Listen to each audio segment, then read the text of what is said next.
Hello everyone, welcome in Parth English classes. I am Renu. आज second chapter history का हम लोग डिस्कस करेंगे, नेशनल्स इन इंडिया।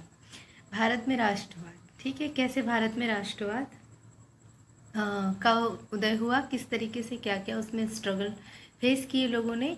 तो उसके रिगार्डिंग हम लोग कुछ पॉइंट्स इन्होंने दिए हुए हैं जिन्हें हम पढ़ेंगे। ठीक है, यू विल लर्न अबाउट। तो क्या है ये पॉइंट्स, देखिए आप इन पॉइंट्स को ज़रा। First point is The first World War 1914 Khilafat movement, differing strains with the movement towards civil disobedience. Simon Commission, go back, stand of Dalit leader, nationalists through Indian Asian history. ठीक है, NCERT और बाकी question answers हैं। तो ये कुछ points हैं जिनको हम पढ़ेंगे तो हमें डिटेल पता चलेगी कि इंडियंस ने जो स्ट्रगल किया फॉर फ्रीडम के लिए, किस तरीके से चीज़ों ने जो है, किस तरीके से लोगों के अंदर जो है फ्रीडम की जो एक फ्रीडम पाने की जो चाह है वो कैसे आई, वो इस चैप्टर में हम अच्छे से पढ़ेंगे। और किस तरीके से राष्ट्रवाद की भावना ने उनमें इतनी तेज़ी से घर कर लिया। ठीक है, तो कुछ पॉइंट्स यहाँ पे इन्होंने पहले दिए हुए हैं, इसको देखते हैं। The arrival of Mohandas Karamchand Gandhi on political field of India gave an impetus to the national movement and converted to it into a mass movement. देखिए, ये इम्पेटस होता है एक मोटिवेट करने वाला, यानी प्रेरणा, प्रोत्साहन। ठीक है, कन्वर्टेड। तो जो मोहनदास करमचंद गांधी हैं, सभी को पता होंगे कौन है ये, महात्मा गांधी के बारे में, जो हमारे राष्ट्रपिता हैं, उनको हम लोग उनका नेम है ये। बहुत पॉपुलर लीडर थे, बहुत ही ज़्यादा एक इम्पॉर्टेंट लीडर थे हमारे देश के लिए, हमारी कंट्री के लिए। उन्होंने बहुत बड़ा एक जो स्टेप लिया था, जिसकी वजह से आज हम फ्री हैं, आज हम ये स्टडी कर रहे हैं, हम लोग बात कर रहे हैं।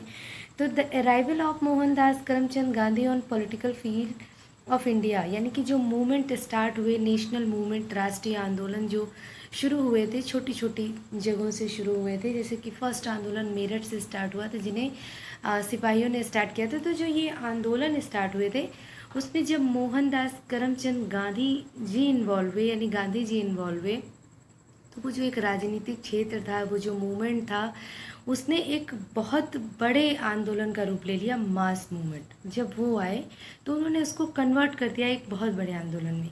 His method of non violent resistant introduction of spinning wheel and gospel. Gospel होता है धर्म सिद्धांत, धर्म के बारे में, जैसे ईसा मसीह का सुसमाचार या इंजील, धर्म शिक्षा, धर्म सिद्धांत। तो जैसा आपके पैसेज में सूट करता है, हम उस वर्ड को, उस शब्द को लेते हैं। तो यहाँ धर्म सिद्धांत की बात करेंगे। Gospel of Hindu Muslim unity ड्रीव million of people into the national movement. तो क्या हुआ था, उनका जो धर्म संदेश था, उनकी जो धर्म शिक्षा थी, उससे क्या हुआ, इतना इफेक्ट हुआ कि जो हिंदू मुस्लिम यूनिटी थी, एक साथ वो लोग उस मूवमेंट में आ गए, एक इन्वॉल्व हुए बहुत सारे। क्योंकि ऐसे तो सब अलग अलग थे दोनों, लेकिन जब गांधी जी आए और उन्होंने जब अपने उद्देश्य दिए, अपनी धर्म शिक्षा को उन्होंने रखा सामने, तब तब क्या हुआ। और दूसरा, एक तो धर्म शिक्षा, धर्म सिद्धांत उनका, दूसरा जो उनका मेथड था नॉन वायलेंट, यानी अहिंसा, अहिंसावादी थे। तो जो अहिंसा, एक अहिंसा के साथ चलना, और दूसरा उनके धर्म उपदेश से क्या हुआ, लाखों लोग यानी कि हिंदू मुस्लिम एक साथ राष्ट्रीय आंदोलन में इन्वॉल्व हो गए। The war expenditure imposed on, imposed मतलब लाद देना, थोप देना, एक्सपेंडिचर होता है व्यय, खर्च।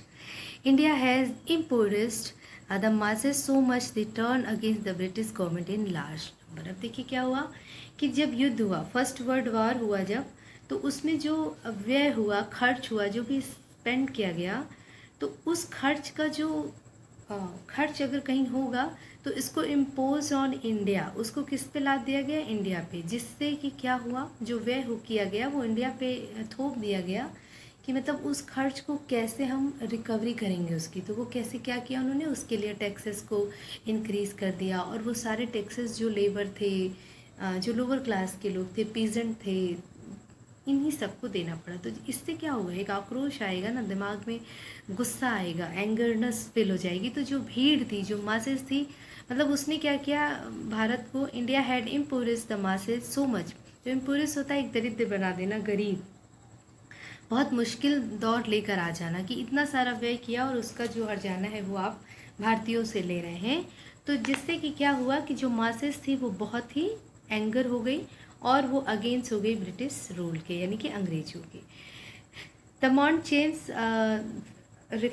रिफॉर्म होता है सुधार। तो जो मॉन्ट चेम्स सुधार 1919 fail short of aspiration of India, they further agreed the Indian masses. देखिए ये जो चेम्सफोर्ड रिफॉर्म था, सुधार था, इसने भी आगे चल करके क्या किया, जो 1919 में इंडियंस की जो भी उनकी डिमांड्स थी, जो भी उनकी बातें थी, उसको एग्री किया उन्होंने। भीड़ की बात को उसने माना, मतलब लोगों की बातों को एक्सेप्ट किया। The defeat and dismemberment of Turkey by the allies had turn the Muslim masses again the British government. अब देखिए क्या हुआ कि जो तुर्की थे, तुर्कियों की हार और उनका बहिष्कार बाय एलाइज, जो मित्र राष्ट्र थे उनके द्वारा, एलाइज होता है सहयोगी दल या मित्र राष्ट्र, तो उनके द्वारा जो बहिष्कार था, डिसमेंबरमेंट बहिष्कार या उनको निगलेक्ट करना, तो वो चीज़ और तुर्की की जो हार हुई थी उससे क्या हुआ, जो मुस्लिम मासेस थी वो क्या था, अगेंस्ट हो गया ब्रिटिश रूल। मतलब ये सारी बातें ये ना कि किस तरीके से जो इंडिया मासेस थे, इंडिया पीपल्स थे, मुस्लिम्स थे, सारे लोग कैसे अगेंस्ट हुए ब्रिटिश के, किस तरीके से उनके अंदर एक आक्रोश आने लगा, किस तरीके से वो परेशान होने लगे कि हाँ अब मुझे इनसे छुटकारा चाहिए। The roulette act and the Jallianwala Bagh massacre had aroused a wave of popular indignation through out the country, यानी पूरे देश में, थ्रू आउट द कंट्री, पूरे देश में एक आक्रोश सा, इंडिग्नेशन होता है आक्रोश, प्रकोप, एक रोष सा भर दिया लोगों में। जलियांवाला एक हत्याकांड हुआ जो, और जो रूलेट एक्ट आया, जो इन दो चीज़ों ने इतना ज़्यादा लोगों में रोष और एंगरनेस भर दिया कि लोग बिल्कुल रोड पर आ गए और इस बात को लेकर कि अब हमें, now we want freedom, you have to go back. किसके लिए था ये, you have to go back, British, ठीक है। In India, the growth of modern nationalism is connected to anti-colonial movement। तो ये एंटी जो कॉलोनल है, ये क्या है, औपनिवेशिक, उपनिवेश विरोधी आंदोलन जो था, यानी कि जो ये अंग्रेज़ों ने इस पे कब्ज़ा करा हुआ था, हमारे भारत पे जा कर के कब्ज़ा किया हुआ था, तो उसके अगेंस्ट जो मूवमेंट हो रहा था, तो वो अब एक मॉडर्न जो राष्ट्रवाद, एक आधुनिक विचारधारा ने जो ग्रोथ की थी और जो जन्म लिया था लोगों में, तो वो क्या है, कनेक्टेड हुआ इस एंटी कॉलोनल मूवमेंट, यानी कि विरोध कर रहे थे ये भी आंदोलन जो उपनिवेशवाद का, कि हमें जो है अब फ्रीडम चाहिए। तो ये कनेक्ट हो गए, एक जो नई विचारधारा और जो पुरानी विचारधारा जो कि ब्रिटिश के अगेंस्ट थी, वो एक कनेक्ट हुए। People begin discovering there unity in process of their struggle with colonialism, यानी कि जो ये जो लोग सर्च कर रहे थे, एक एकता की, मतलब क्या सर्च कर रहे थे, तलाश थी उनको, फ्रीडम चाहिए थी अंग्रेजों से। तो discovering there unity in process of their struggle, तो वो अपने संघर्ष में ही एकता ढूंढ रहे थे, क्योंकि दोनों ही मत वालों को, चाहे जो भी हो, हर क्लास, हर वर्ग जो भी आंदोलन में आकर के पार्टिसिपेट कर रहा था, उसका मोटो तो यही था, फ्रीडम। हाँ, थॉट्स अलग हो सकते थे, आइडियाज़ अलग थे, उनका वे अलग हो सकता था, बट उनका जो एक मंजिल कहते हैं ना, जहाँ पहुँचना था, वो एक थी। तो वो क्या थे, उस संघर्ष में जो यूनाइट होने की कोशिश कर रहे थे, the sense of being oppressed, यानी पीड़ित होना, under colonial power was common to different class. अब चाहे डिफरेंट क्लास के लोग थे, छोटे थे, बड़े थे, पीजेंट, लेबर, और जो पढ़े लिखे एजुकेशनल पीपल थे, वो सारे ही लोग जो विद्रोह कर रहे थे, आंदोलन कर रहे थे, तो उनका मोटो तो यही था, फ्रीडम पाना। तो और सारे ही लोग ऑप्रेस, पीड़ित थे, उत्पीड़न से, किससे, कॉलोनल पावर, यानी कि जो ये उपनिवेश ब्रिटिश का जो पावर था, उससे सारे ही लोग परेशान थे, उससे छुटकारा पाना चाहते थे। But each class and group felt the effect of colonialism differently, लेकिन सभी के लिए जो उनका इफेक्ट था वो अलग अलग था। The Congress, under the leadership of Mahatma Gandhi, tried to unite these group together within the one movement, यानी कि महात्मा गांधी ने क्या कोशिश की कि ये जो आंदोलन हो रहे हैं ना, छोटी छोटी जगहों पे, छोटी छोटी छोटे छोटे लेवल में, उसको उन्होंने क्या किया कि यूनाइट करके एक बहुत बड़ा आंदोलन तैयार करें।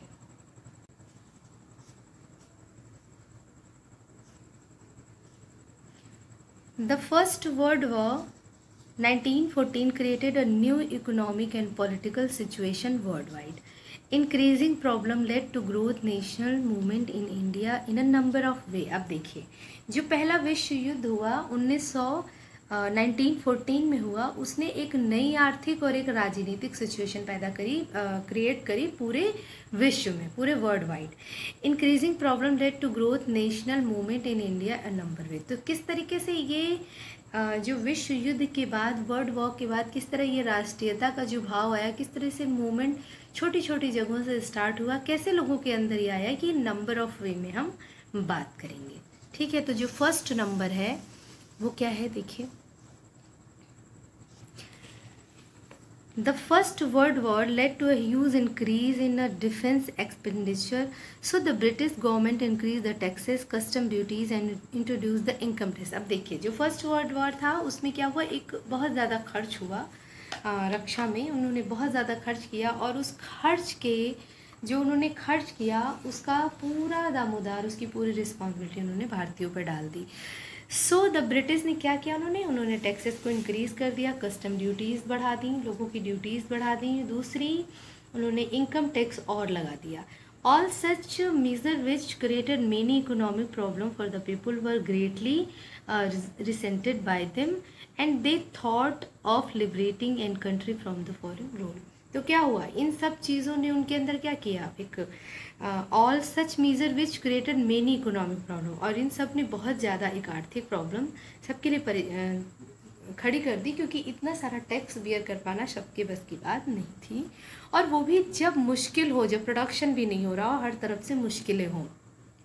तो जो प्रॉब्लम थी, उन्होंने लोगों के अंदर बहुत ज़्यादा गुस्सा, बहुत ज़्यादा आक्रोश भर दिया, और उन्होंने सोचा कि अब क्या चाहिए, स्वतंत्रता चाहिए इस फॉरेन रूल से।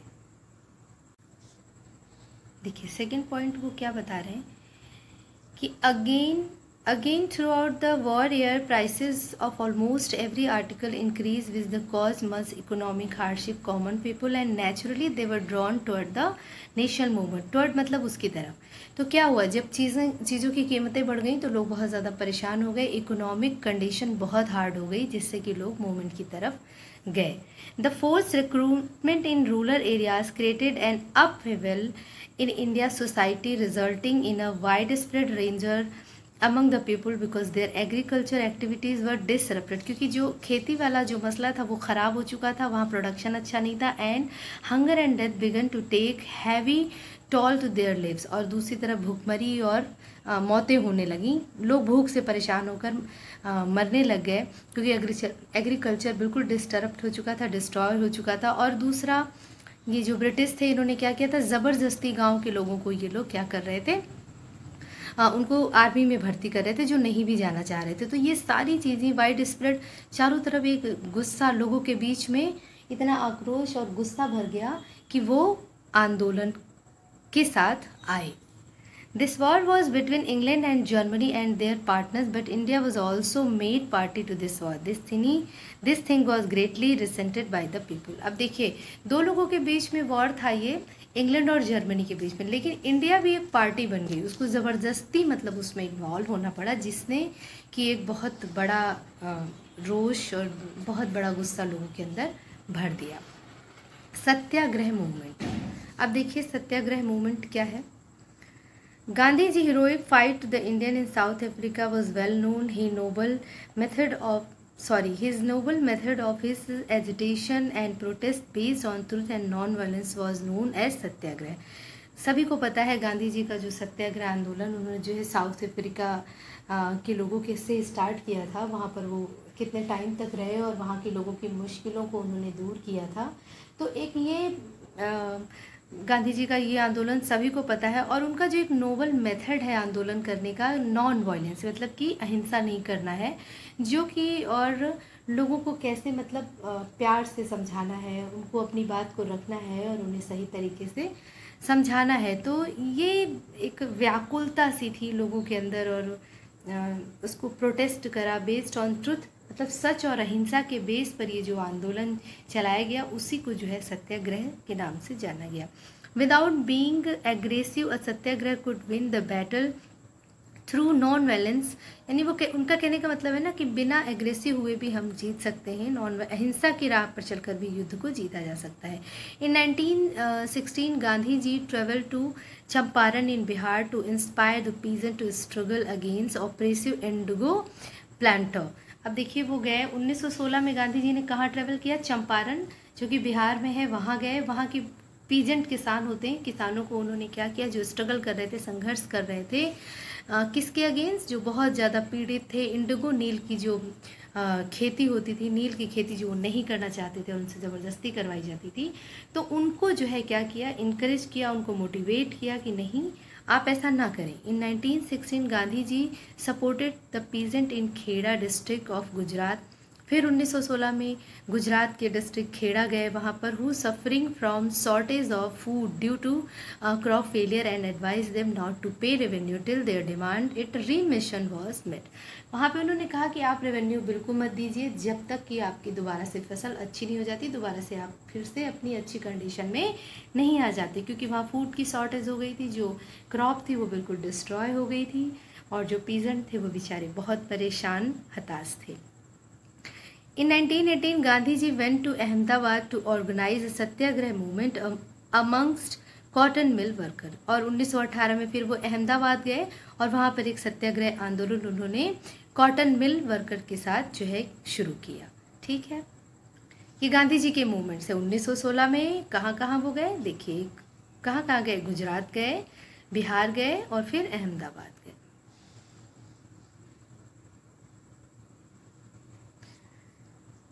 रोलेट एक्ट, जिसकी वजह से आक्रोश आया था, ये हमने स्टार्टिंग में पॉइंट में पढ़ा था। एक रोलेट एक्ट था और जलियांवाला बाग कांड ऐसा था जिसकी वजह से लोग एकदम ही पागल से हो गए थे। The Rowlatt Act in 1919 was pass through the imperial legislative council in spite of opposition of Indian member. Rowlatt Act gave the government enormous power to repress political activities. तो ये जो रोलेट एक्ट आया था 1919 में, जिसको ये मतलब इसको पास किया गया था विधान संबंधी, ये एक रूल आया था जिससे कि गवर्नमेंट जो था, ब्रिटिश गवर्नमेंट था, उसको जो है क्या मिल गया था, एक बहुत पावर मिल गई थी, एनॉर्मस एक बहुत बड़ी पावर मिली थी कि वो पॉलिटिकल राजनीति में जो है उसको यूज़ करे अपने पावर को। तो अकॉर्डिंग टू दिस एक्ट, अब इस एक्ट के अकॉर्डिंग क्या आया था, देखिए, the political prisoner could be detain in prison for 2 years without any trial. यानी कि जो ब्रिटिश जो गवर्नमेंट थी वो क्या कर सकती थी, वो प्रिजनर्स को, मतलब वो प्रिजनर्स को 2 साल तक जेल में रख सकती थी और बिना किसी ट्रायल के, वो बिना किसी ट्रायल के प्रिजनर्स को 2 साल तक जेल में रख सकती थी। Gandhi ji decided to oppose it with satyagraha, और गांधी जी ने इसको अपोज किया, मतलब ये निश्चय किया, डिसाइड किया कि इसको अपोज किया जाएगा with Satyagraha. 6 April 1919 observed as Satyagrah Day when the people all over country observed fast and hartal. It was the first countrywide agitation by Gandhi ji. It marked the foundation of non-cooperation movement. तो 6 अप्रैल 1919 को सत्याग्रह वाला दिन था, जबकि लोगों ने, सारे लोगों ने फास्ट रखा, पूरी कंट्री के लोगों ने फास्ट किया, हड़ताल किया, और ये पहला, मतलब it was first country wide agitation, और ये पहला पूरे चारों तरफ कंट्री में जो है पहला एक मतलब आंदोलन था जो इस तरीके से एक बड़े ही व्यापक एजिटेशन जो होता है, बहुत ही उत्तेजित और बहुत ही व्याकुलता के साथ ये आंदोलन किया गया, बहुत ही एग्रेशन के साथ ये आंदोलन किया गया। It mark the foundation of the non cooperation movement, और इसी ने उसकी नींव रखी, किसकी, नॉन कोऑपरेशन असहयोग आंदोलन की नींव रखी।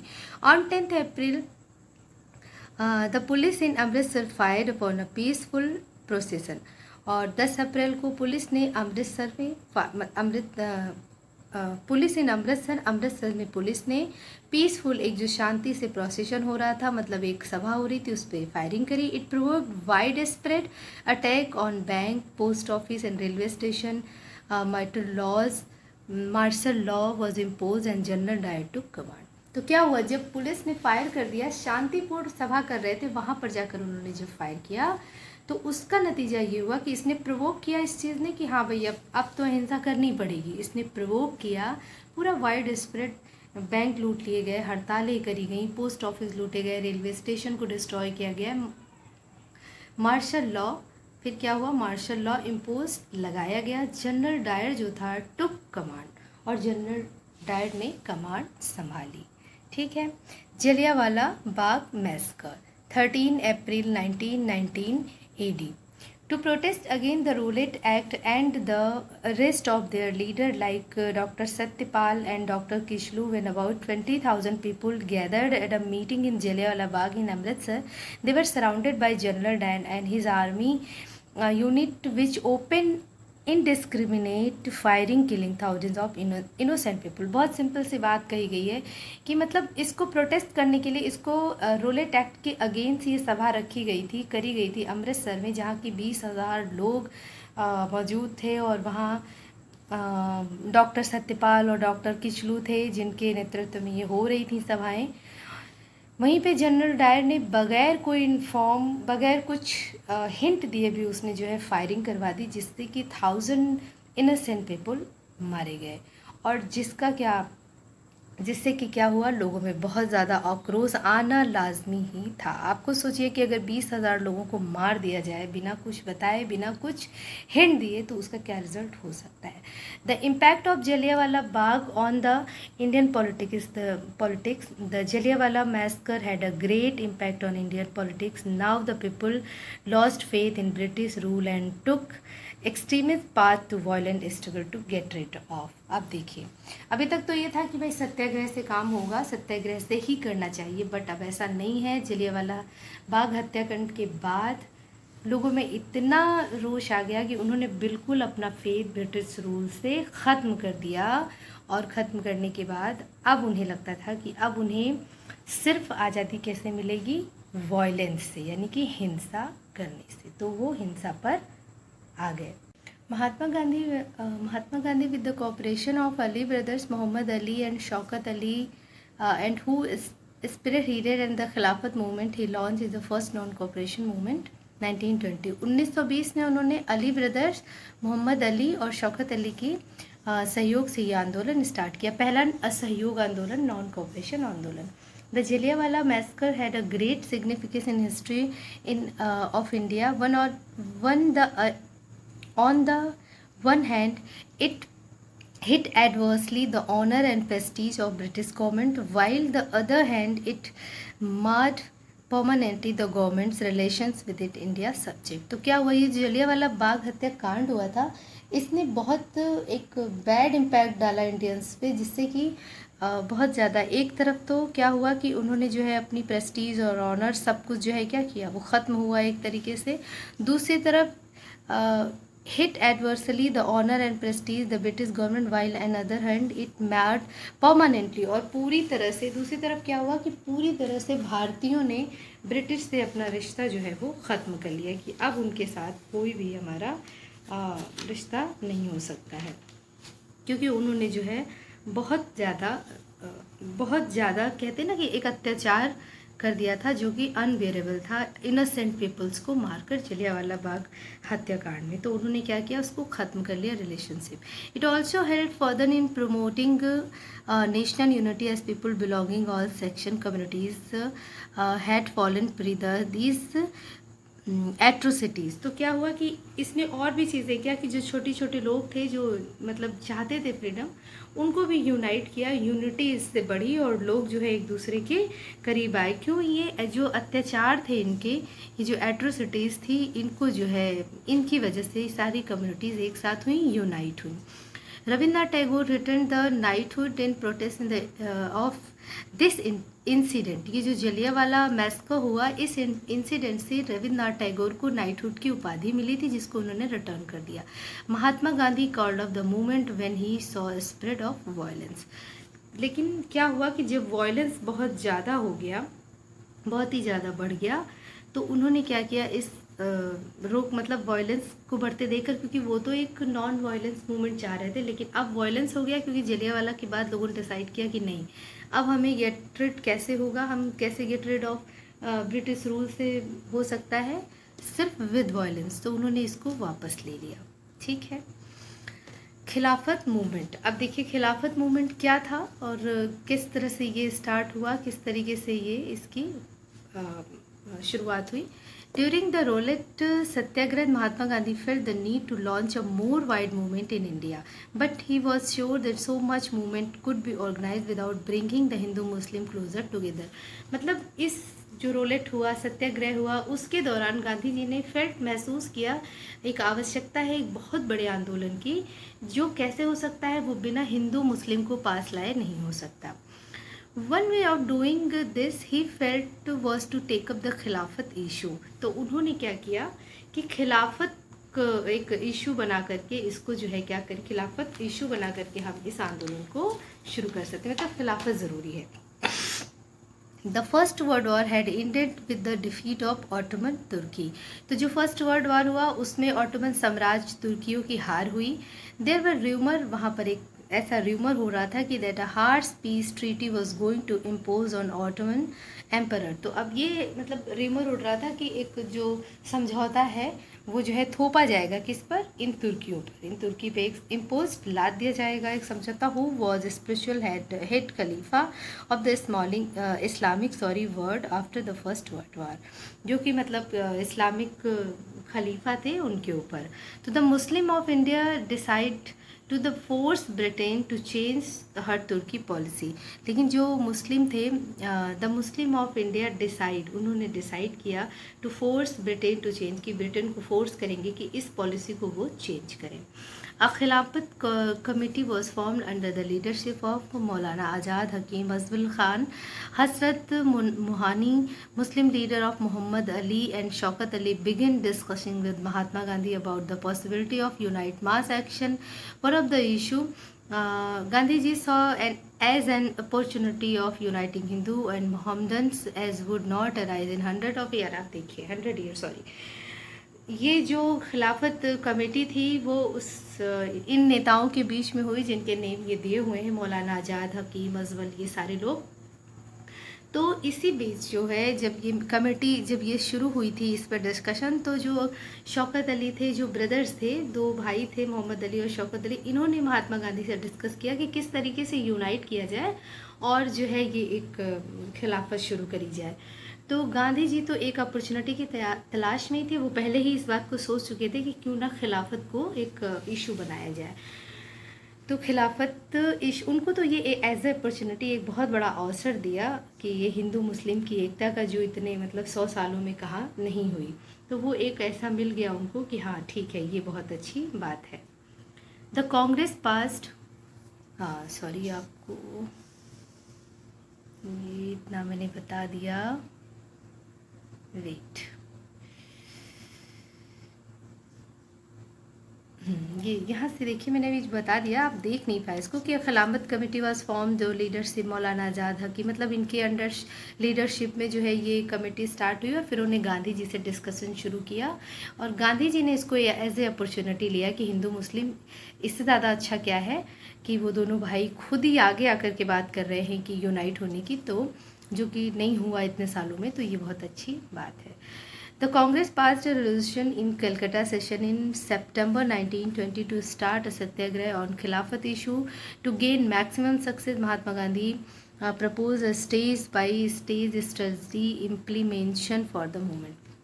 बहुत सक्सेस मिली इसको, ये शुरू हुआ ये कलकत्ता अधिवेशन हुआ जो कि सितंबर 1920 में, जिसने कि सत्याग्रह और खिलाफत स्टार्ट किया खिलाफत इशू को लेकर के, और इसने बहुत बड़ी सक्सेस ली, गेन मैक्सिमम सक्सेस। और महात्मा गांधी जी ने प्रपोज किया एक स्टेज के थ्रू एक स्ट्रेटजी बनाई और इस मूवमेंट को कैसे इम्प्लीमेंटेशन किया जाए, कैसे कैसे इसको आगे बढ़ाएंगे और कैसे कैसे इस पर वर्क करेंगे। The movement had to begin with the surrender of titles, honors and honorary posters by people. क्या हुआ कि मतलब ये मूवमेंट कैसे शुरुआत हुआ, जो चीज़ें डिस्कस करी गई थी कि इस तरीके से करना है, तो लोगों ने अपने ऑनर जो उपाधियाँ दी गई थी वो सारी चीज़ें लौटा दी गई, अपनी पोस्ट लौटा दी गई। Plan to the son of boycott civil services, army, police, British court and legislative assembly, school, college, British goods, सारी ब्रिटिश वस्तुएं और college, school, assembly, British court, सब का बहिष्कार करना था उनको, जो है क्या है, उनका बाइकआउट करना था। The British goods were to replace by domestic good were swadeshi to promote the native cottage industry, और जो ब्रिटिश की जगह पर जो है क्या करना था, देसी चीज़ों को लाना था, स्वदेशी चीज़ों को यूज़ करना था। In case of government suppression, civil disobedience movement will be launch. तो इसी तरह से मतलब ये जो civil obedience movement will be launch, इस तरीके से ये लॉन्च होगा। After a lot of debates, the non-cooperation movement was adopted by the Congress during the Nagpur Conference in December 1920। तो बहुत ज़्यादा एक after a lot of debate, मतलब बहुत सारी डिबेट हुई, तर्क वितर्क, मतलब बहुत सारे लेक्चर और स्टेज हुए, उसके बाद नॉन कॉपरेशन आंदोलन जो था वो अडॉप्ट किया गया कांग्रेस के द्वारा और नागपुर कॉन्फ्रेंस में, जो कि दिसंबर 1920 में हुआ था। Under Mahatma Gandhi leadership, non cooperation खिलाफत movement begin in full force, और महात्मा गांधी जी के अंडरशिप में ये खिलाफत आंदोलन बहुत ही फोर्स के साथ, फुल आक्रोश के साथ हो रहा था, शुरू हुआ। ठीक है।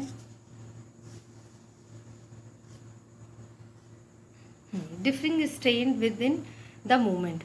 In January 1921, the non-cooperation Khilafat movement started. Various social groups participated in the movement with their own specific aspiration. This movement started with middle class participation in the cities. Student, teacher left government controlled school, lawyer left court. तो इन जनवरी 1921 non cooperation खिलाफत movement started, जो शुरू हुआ था ये असहयोग और खिलाफत आंदोलन।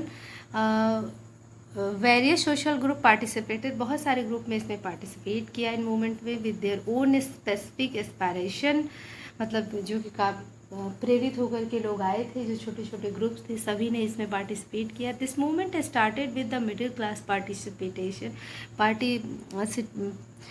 Participation in the cities. Student, teacher left government controlled school, lawyer left court. मतलब क्या, किस तरीके से इन्होंने पार्टिसिपेट किया, इनका जो पार्टिसिपेशन था वो ये था कि आप छोड़ दें, कॉलेज छोड़ दिया, स्कूल छोड़ दिया, कोर्ट छोड़ दिया, गवर्नमेंट कंट्रोल में जो भी स्कूल, लॉयर लेफ्ट, सब लॉयर्स ने कोर्ट को छोड़ दिया। इस तरीके से इन लोगों ने पार्टिसिपेट किया। The effect of non-cooperation movement on the economic front were dramatic. People rejected foreign growth and handloom went up. तो वही ना कि जो इफ़ेक्ट था इसका आंदोलन का, तो इसने पहले ही यही सारी जो है ओथ ली थी कि हम सारे जो है फॉरेन क्लोथ जो है डिस्ट्रॉय कर देंगे, उसको गिव अप कर देंगे और हैंडलूम के साथ जाएंगे। This movement gradually showed down for variety of reason, like expensive khadi cloth were not suitable for poor people, not alternative institutions were set up, etc. So the teacher and student finally had to resume their studies and job in government school, lawyer joined back in government court. जाहिर सी बात है कि आंदोलन जो है धीरे धीरे slow down हुआ। इसलिए स्लो डाउन हुआ क्योंकि जो पुअर पीपल थे वो खादी बहुत एक्सपेंसिव होता है, वो उसको अफोर्ड नहीं कर पाए, तो इसलिए उनको जो है वापस जाना पड़ा फिर से अपने कॉलेज, अपने स्कूल, अपने कोर्ट, क्योंकि अगर वो नहीं जाते तो फिर वो कैसे सरवाइव करते। रिबेलियन द और भी बातें थी इसमें, सिर्फ यही नहीं कि वो खादी एक्सपेंसिव था, दूसरी चीज़ें और भी, इंस्टीट्यूशन भी नहीं थे, कोई और अल्टरनेटिव भी उनके पास नहीं था जिसको वो चूज़ कर पाते। Rebellion in the country side. From cities, the non-cooperation movement spread the countryside. In Awadh, the peasant movement developed under the leadership of Baba Ram Chandra. This peasant movement demanded reduction of revenue, abolition of begar, social boycott of oppressive landlord.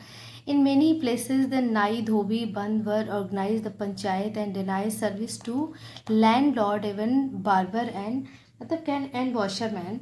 कहने का मतलब ये कि जो non corporation movement था उसमें वो पूरे शहर, हर कंट्री के चारों तरफ फैल रहा था।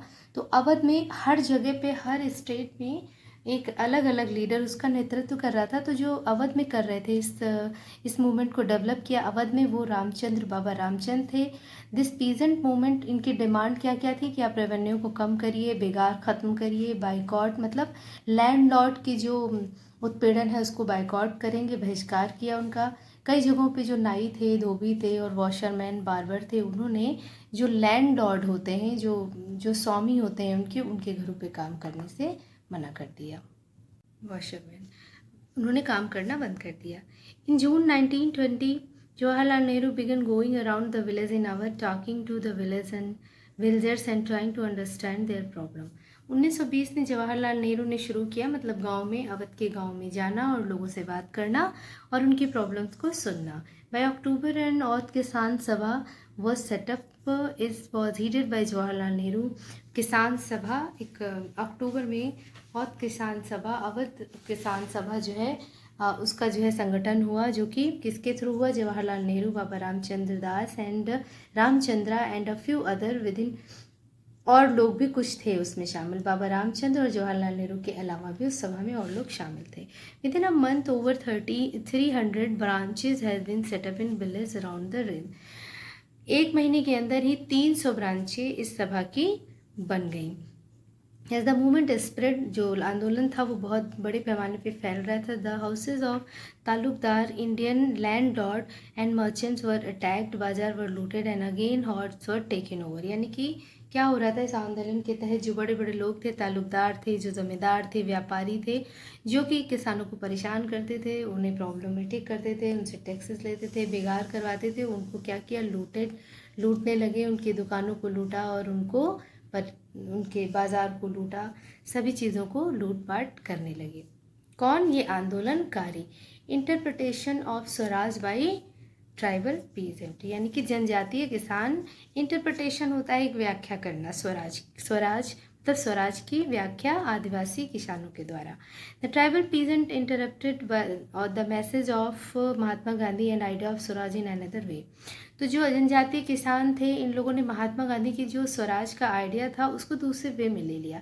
दे thought the Gandhi ji had declared that no taxes would be paid and land was to be distributed among the poor in the Gudem hills of Andhra Pradesh. A militant guerrilla movement spread under the leadership of Alluri Sitaram Raju, inspired by non-cooperation movement.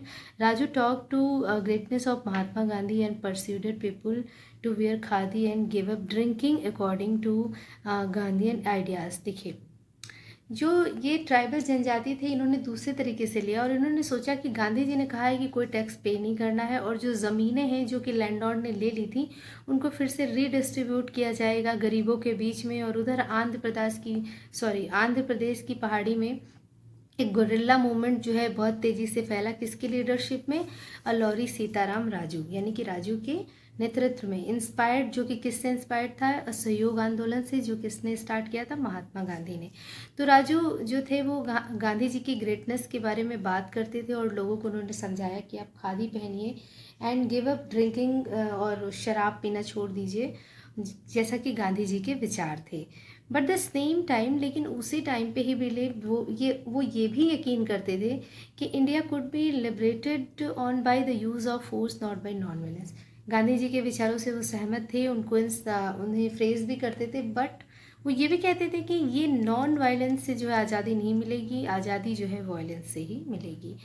The Gudem rebels attacked police station, attempt to kill British official and carried on guerrilla warfare achieving Swaraj. Raju was captured and executed in 1925 and gradually become a work of a hero।